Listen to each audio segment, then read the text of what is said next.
الحمد لله حمدا كثيرا طيبا مباركا فيه كما يحبه ربنا جل وعلا ويرضاه، وأشهد أن لا إله إلا الله وحده لا شريك له، وأشهد أن محمدا عبد الله ورسوله صلى الله عليه وعلى آله وأصحابه وسلم تسليما كثيرا إلى يوم الدين. ثم أما بعد، إن هذا هو اللقاء الثالث في تفسير آيات الأحكام من كتاب الله عز وجل. ولمناسبة هذه الليالي الفاضلة قرأ القارئ جزاه الله خيرا هذه الآية العظيمة، وهي قول الله عز وجل: وإذا سألك عبادي عني فإني قريب أجيب دعوة الداعي إذا دعان فليستجيبوا لي وليؤمنوا بي لعلهم يرشدون. هذه الآية أيها الإخوة لها دلالتان: دلالة سياق ودلالة لفظ. فأما دلالة سياقها فإنها معتبرة، وقد تقرر عند أهل العلم أن القرآن معجز بلفظه وبمعناه وبنظمه، ونظم القرآن يشمل ترتيب آياته وترتيب سوره وترتيب جمله كذلك. ولذلك فإن دلالة السياق والسباق في هذه الآية يدلنا على معنى، إذ الله عز وجل أورد هذه الآية بعد قول الله سبحانه وتعالى: شهر رمضان الذي أنزل فيه القرآن هدى للناس وبينات من الهدى والفرقان. ثم قال الله عز وجل في الآية التي بعدها: أحل لكم ليلة الصيام، ثم ذكر تتمة الآية. فدلالة سياق هذه الآية وسباقها يدل على أن الدعاء له فضل وشرف حال الصيام وفي شهر رمضان، وهو كذلك. وقد جاءت السنة مبينة ومفسرة للقرآن، تبين مطلقه، تبين مجمله، وتقيد مطلقه، وتفسر الظاهر من معانيه. فقد جاء في السنة ما يدل على هذا المعنى. فقد جاء عند البيهقي أن النبي صلى الله عليه وسلم كان إذا دخل عليه شهر رمضان اجتهد في الدعاء، وهذا الاجتهاد من النبي صلى الله عليه وسلم مطلق، ودلالة القرآن كذلك مطلقة، مما يدل على أن المسلم يجتهد في الدعاء في شهر رمضان كله، ويجتهد في الدعاء في حال صيامه كله، يشمل ليله ونهاره، ويشمل حال صلاته وغيرها، ويشمل ذلك حال الصوم وحال الفطر، ويشمل ذلك مطلق الدعاء بأن يدعو بما شاء. ومع هذا الدعاء المطلق المستحب في رمضان كله وفي نهار وحال صوم الصائم، إلا أن السنة قد جاءت كذلك مؤكدة على أن دعوة الصائم مستجابة. فروى الإمام أحمد والترمذي وابن ماجه وحسن الحديث الترمذي رحمه الله تعالى أن النبي صلى الله عليه وسلم قال: 3 دعوات لا ترد، وذكر منها دعوة الصائم، ومنها دعوة الوالد لولده أو على ولده على اختلاف الرواية، ومنها دعوة المظلوم على ظالمه. وقد جاءت السنة مع إطلاق مشروعية الدعاء في شهر رمضان كله، جاءت مقيدة ومؤكدة على أمور تكون تلك الأمور مستحبة أفضل من غيرها لفظا، وأفضل من غيرها من حيث الزمان. وقد قال الله عز وجل: لقد كان لكم في رسول الله أسوة حسنة لمن كان يرجو الله واليوم الآخر. التأسي بالنبي صلى الله عليه وسلم وفعل ما فعل على هيئة ما فعل لأجل أنه فعل. وقد كان النبي صلى الله عليه وسلم قد دلنا ببيان قوله وبيان فعله على أمور متعلقة بالدعاء في هذا الحال وفي هذا الشهر بالخصوص. فمن ذلك أن النبي صلى الله عليه وسلم مع اجتهاده في الدعاء في الشهر كله وبجميع الأدعية، إلا أن هناك أدعية تتأكد أكثر من غيرها في هذا الحال. جاء عند ابن خزيمة والبيهقي من حديث سلمان رضي الله عنه، وما زال أهل العلم يريدون هذا الحديث في مقام ذكر فضائل شهر رمضان. في هذا الحديث أن النبي صلى الله عليه وسلم قال: قد أظلكم شهر كريم فأكثروا فيه من خصلتين لا غنى لكم بهما، وخصلتين ترضون بهما ربكم. فأما الخصلتان اللتان ترضون بها ربكم فشهادة أن لا إله إلا الله وأن محمد رسول الله والاستغفار. وأما الخصلتان اللتان لا غنى لكم عنهما فسؤال الله الجنة والاستعاذة بالله من النار. هذا الحديث يدلنا على أن من الأمور التي يتأكد فعلها والدعاء بها في هذا الشهر الكريم هذه الجمل الأربع: الإكثار من لا إله إلا الله وأن محمد رسول الله، وهذه الكلمة هي ذكر لله عز وجل، وذكر الثناء على الله عز وجل يكون مقرونا دائما مع ذكر الطلب. والجملة الثانية أن يكثر العبد من الاستغفار، فإن أحوج ما يكون العبد أن يستغفر الله عز وجل، فيسأل الله عز وجل المغفرة لذنبه، ويسأل الله عز وجل العفو عنه وعما أخطأ وما حدث منه. وقد جاء عند ابن ماجه أن عبد الله بن عمرو بن العاص رضي الله عنهما كان إذا أفطر قال: اللهم إني أسألك مغفرتك.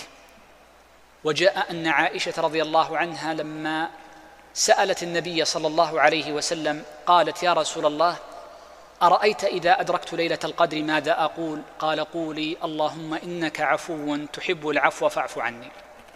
إذا من أعظم الدعاء في هذه الأيام الفاضلة الدعاء بالاستغفار. استغفر الله عز وجل. من لزم الاستغفار جعل الله له من كل هم فرجا ومن كل ضيق مخرجا ورزقه من حيث لا يحتسب، كذا روى الدارمي في السنن مرفوعا للنبي صلى الله عليه وسلم. لزوم الاستغفار قد يغني المرء عن كثير من الأدعية، وقد يجعل الله عز وجل له بسبب هذا الاستغفار تحصيل ما كان يرجو وتحصيل ما لم يخطر في باله. وأما الدعوة الثالثة والرابعة فهي التي قال عنها النبي صلى الله عليه وسلم: وخصلتان لا غنى لكم عنهما، وهما سؤال الله الجنة والاستعاذة من النار. إن من أفضل الأدعية أن يدعو المرء دائما في سنته كلها وخاصة في رمضان أن يجيره الله عز وجل من النار وأن يدخله الجنة. وقد كان النبي صلى الله عليه وسلم يستجير بالله عز وجل من النار إذا أصبح وإذا أمسى 7.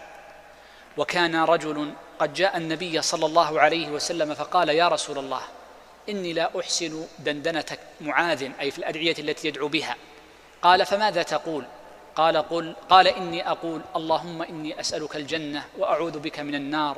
فقال النبي صلى الله عليه وسلم: فإنا حولها ندندن أو حولها ندور، أو كما قال عليه الصلاة والسلام. وهذا يدلنا على أن خير الآخرة كله إنما هو متعلق بالنجاة من النار وسؤال الله الجنة. فإذا أراد امرؤ أن يسأل خير الجنة فليسأل الله إذا أراد امرؤ أن يسأل خير الآخرة فليسأل الله عز وجل الجنة وليستعذ بالله من النار. فإذا كان كذلك حمى الله عز وجل أهل الجنة من الوقوع في المعاصي وسهل لهم طريق الطاعات في الدنيا. هذا الأمر الأول، وهو أفضل ما يدعى في هذه الأيام. ومما بينه النبي صلى الله عليه وسلم أن في حال صوم المرء أوقات يكون فيها دعاء مستجابا. فقد روى الإمام أحمد في الحديث المتقدم الذي أوردت بعضه في أول هذا الحديث، وكذا الترمذي وابن ماجه وحسنه الترمذي، أن النبي صلى الله عليه وسلم قال: 3 دعوات لا ترد. وذكر من هذه الدعوات الثلاث قال: ودعوة الصائم حتى يفطر، كذا رواه أحمد. وفي لفظ عند الترمذي وحسنه الترمذي كذلك: حين يفطر. ولا تعارض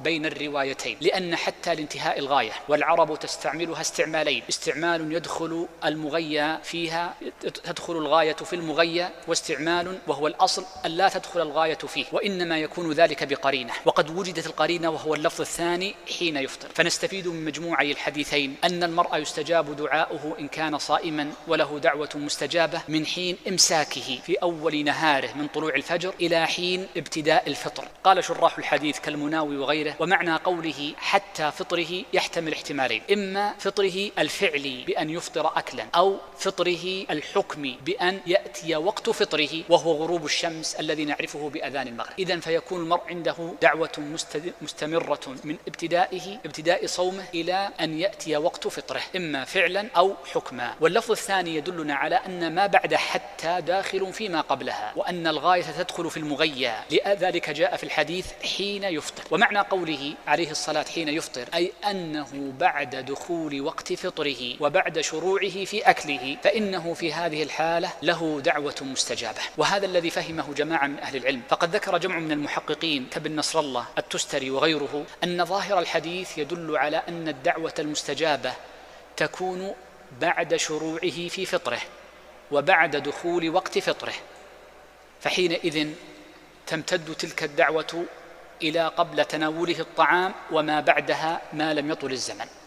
وهذا حق، فإن المرء إذا انشغل الناس بأمور الدنيا بيعا وشراء أو أكلا وانشغالا بحديث، فإن العبادة عند انشغال الناس أفضل. في صحيح مسلم أن النبي صلى الله عليه وسلم لما سئل ما أفضل العبادة قال: أفضل العبادة في الهرج. حينما ينشغل الناس بأمر من أمور الدنيا فينشغل المرء وحده، فينشغل بطاعة الله وذكره ودعائه، فإنه في هذه الحالة يكون ذلك الانشغال أفضل وأتم. ومما جاء في فضل الدعاء في شهر رمضان بأن الآية جاءت بعد آية رمضان: شهر رمضان الذي أنزل فيه القرآن القرآن هدى للناس وبينات من الهدى والفرقان أن العلماء رحمهم الله تعالى يقولون إن من أفضل العبادات التي تعمل في شهر رمضان الدعاء، وهذا الذي عرفه الصحابة من الآية ومن فعل النبي صلى الله عليه وسلم. لذا عائشة سألت النبي صلى الله عليه وسلم إذا أدركت ليلة القدر ماذا تقول، فسألته عن أفضل عبادة أو من أفضل العبادات التي تفعل في ليلة القدر، فدلها النبي صلى الله عليه وسلم على أن من أفضل ما يفعل في ليلة القدر هو الدعاء، ومن أفضل الدعاء هذه الجملة: اللهم إنك عفو تحب العفو فاعف عني. إذن فالدعاء في رمضان فاضل، في ليلة القدر وفي العشر الأواخر التي نحن في أوائلها الآن كذلك فاضل، لأننا لا نعلم متى تكون ليلة القدر من هذه العشر الأواخر. وفي شهر رمضان كله فقد كان النبي صلى الله عليه وسلم يجتهد في الدعاء فيه، وقد كان الصحابة رضوان الله عليهم يعنون بدعاء القنوت في الوتر الذي يأتي بعد التراويح. فقد ثبت أن أبي بن كعب رضي الله عنه كان يقنت بالمسلمين في النصف الثاني من شهر رمضان، مما يدل على تأكد استحباب القنوت في النصف الثاني أي آخر الشهر رمضان. وجاء عن علي رضي الله عنه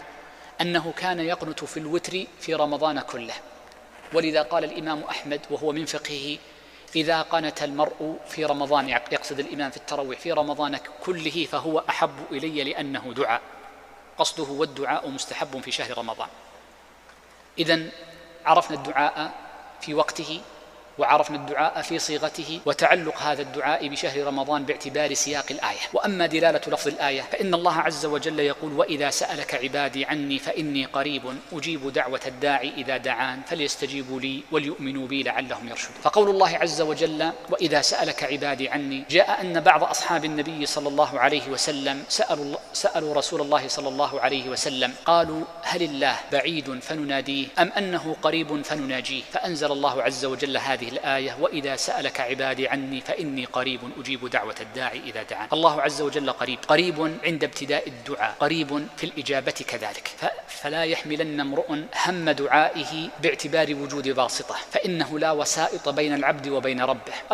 أجل الناس وأولى الناس بإجابة الدعاء من كان قلبه ممتلئا توحيدا وإفرادا للعبادة له سبحانه وتعالى، فلم يدع غير الله ولم يجعل حاجته عند غيره سبحانه وتعالى. روى الترمذي أن النبي صلى الله عليه وسلم قال: الدعاء هو العبادة، من دعا غير الله فهو على باب خطير. لا تدعو غير الله، لا تسأل غير الله، ولو كان ذلك المدعو وليا مقربا أو نبيا مرسلا أو ملكا كذلك، لا تدعو إلا الله، فإن الدعاء عبادة. ومن صرف هذا الدعاء لغير الله عز وجل فقد أشرك بالله عز وجل عبادة لا يجوز صرفها لغيره. ولذلك قال الله عز وجل: فإني قريب. هو قريب في إجابته، ولذلك فإنهم يقولون إن الفاء هذه فاء التعقيب يدل على أن الإجابة قريبة. وقوله سبحانه وتعالى: فإني قريب أجيب دعوة الداع إذا دعان، كل موضع في كتاب الله عز وجل إذا سئل النبي صلى الله عليه وسلم وحكى الله عز وجل سؤال الناس قال الله عز وجل: قل، إلا في هذا الموضع، فإن الله عز وجل لم يقل قل، وإنما قال: فإني قريب أجيب دعوة الداع. قال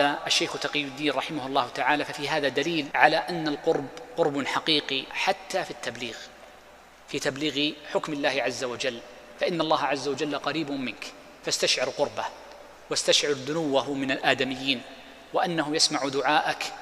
ولذلك فإنه لا يستحب رفع الصوت بالدعاء، وإنما يسمع المرء نفسه.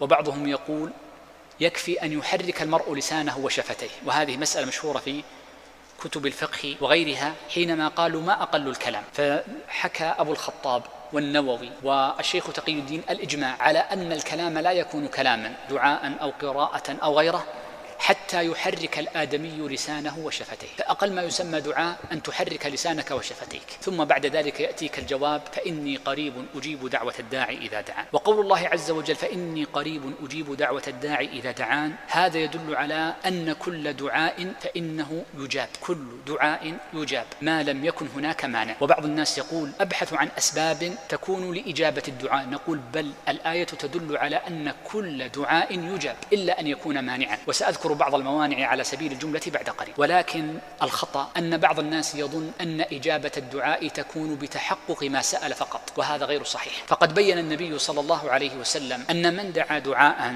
فأجاب الله دعاءه فإنه لا يخلو من 3 درجات. أول هذه الدرجات أن يعطيه الله عز وجل سؤله، وأن يكفيه الله عز وجل ما استعاذ منه، وهذا من أقل درجات إجابة الدعاء. ثم من درجات إجابة الدعاء أن الله عز وجل يكف عن العبد من الشر أعظم مما دعا. إن العبد أيها الإخوة لا يعلم صالح نفسه على كماله، ولا يعلم ما يكون في مستقبل أمره، فلربما كان المرء قد فعل فعلا أو أراد أن يهم بأمر وفي ذلك الأمر هلاكه وحتفه، ولكن الله عز وجل برحمته بعباده يصرف عنه بعض الشر بسبب دعائه الذي دعا به ولم يعطى ظاهر سؤاله. والدرجة الثالثة وقد تكون هي أعظم درجات إجابة الدعاء أن العبد إذا دعا الله عز وجل أعطاه الله عز وجل بدل ذلك خلفا في الآخرة، رفعة في الدرجة وتكفيرا للسيئة وحجابا عن النار. وكل خير في الآخرة إذا قيس بخير الدنيا فإنه أعظم وأجل وأكبر وأنفع للعبد. ولذا فإن كل دعاء ما لم يكن هناك مانع فإنه مستجاب، إما بإعطاء السؤل أو بأن يكف عن العبد ما هو أشد وأعظم،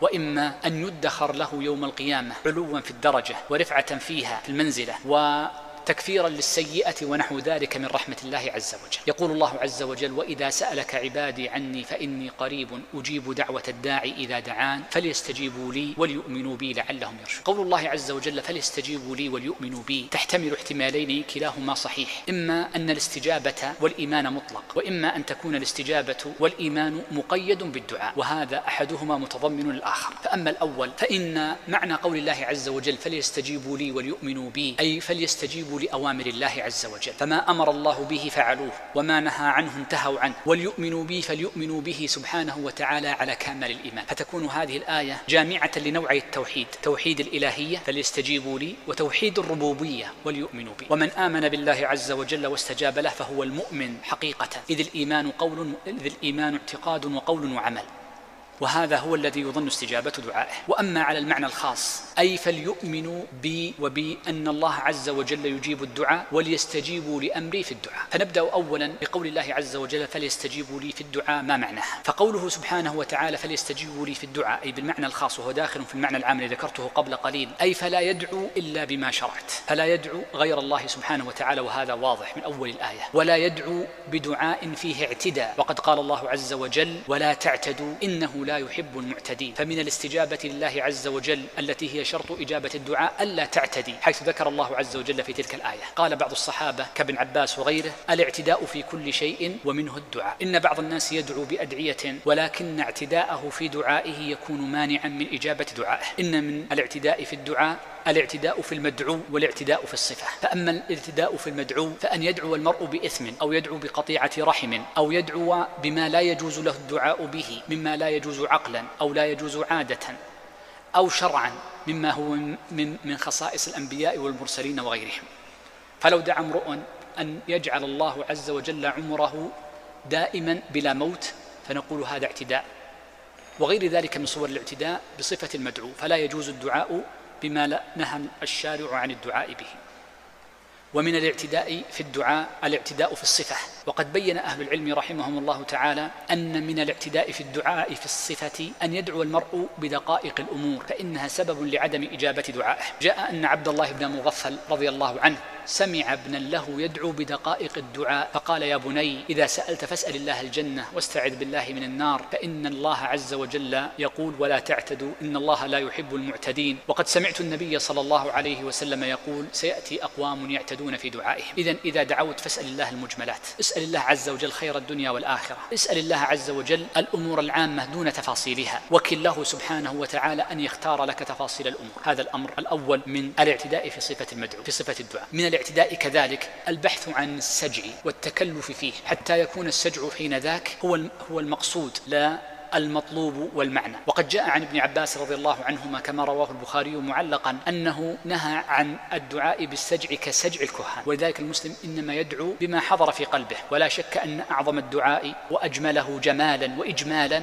هو الدعاء الوارد عن النبي صلى الله عليه وآله وسلم. فليحرص المسلم على حفظ أدعية النبي صلى الله عليه وسلم وأدعية صحابته رضوان الله عليهم، وأعظم ذلك الدعاء الوارد في القرآن. وليؤمنوا بي أي وليؤمنوا بي أني أستجيب الدعاء. وهنا مسألة، فإن من الإيمان بأن الله يستجيب الدعاء فإن الإيمان بأن الله عز وجل يستجيب الدعاء داخل في الإيمان بقدر الله عز وجل، إذ أركان الإيمان 6: الإيمان بالله وملائكته وكتبه ورسله واليوم الآخر والقدر خيره وشره. وإن من الإيمان بالقدر ومراتبه الأربع الإيمان بمرتبة الكتابة، وهذا يتعلق بالدعاء، فقد ثبت عن النبي صلى الله عليه وسلم أنه قال: وما غير القدر وما رد القدر إلا الدعاء. فالدعاء يرد القدر ويغيره. ومعنى تغييره للدعاء ومعنى تغيير الدعاء للقدر ما جاء في كتاب الله عز وجل حينما قال سبحانه: يمحو الله ما يشاء ويثبت وعنده أم الكتاب. قال علي رضي الله عنه حينما قرأ هذه الآية قال: إن لله عز وجل كتابان: كتاب في السماء الدنيا تنظر فيه الملائكة فتتنزل بالرزق والقطر وقبض الروح وغير ذلك، فهذا يمحو الله عز وجل فيه ما يشاء ويثبت. مكتوب فيه أن رزق فلان كذا، فإن دعا